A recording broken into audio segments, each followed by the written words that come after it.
And I thought, sod this for a game of soldiers, I'm going to get another job. And I had my first go at direct mail. And I wrote letters to 5 agencies in Manchester, and I got interviews with 3, and I left and went into the wonderful world of public relations. But the one thing I really discovered during this period was something said by this gentleman. This is Sir Francis Bacon, the Attorney General to Elizabeth I and James I, who said, "Knowledge itself is power."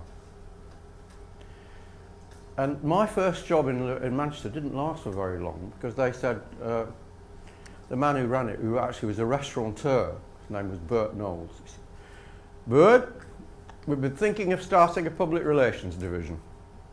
So I said, "Oh," he said, "and it seems to me you'd be a likely lad to run it.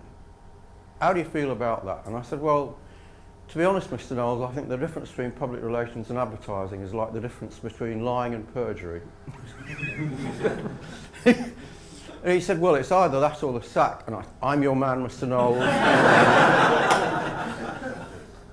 And I had this job. The first job was to send out a press release in 16 languages.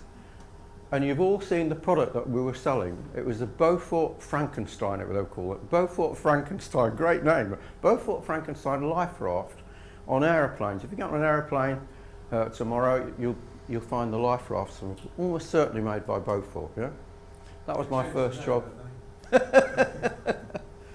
And the second job was to sell a hairdressing salon. And I knew so little about public relations, I walked into the office of the editor of the Manchester Evening News to tell him how important it was that he ran some copy about this Jesus.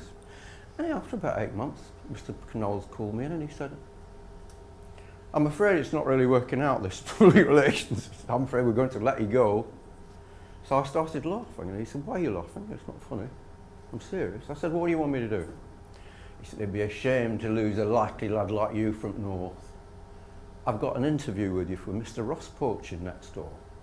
And next door was the biggest advertising agency outside London. And I went to see Mr. Ross Porchin.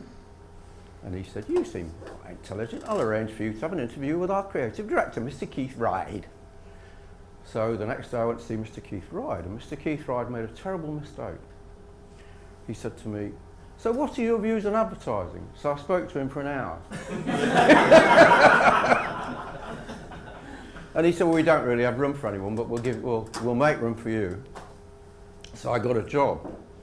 Why did I get a job? Because knowledge itself is power. And I'd found very quickly when I got into the first agency and the second agency that nobody in advertising knew anything about advertising. Plus ça change, plus c'est la même chose. It's exactly the same now, yeah? So it's a tremendous advantage. If you know more than other people, then you can do more. And you're much more likely to, and that's why it's a smart thing to be here, to be honest, yeah.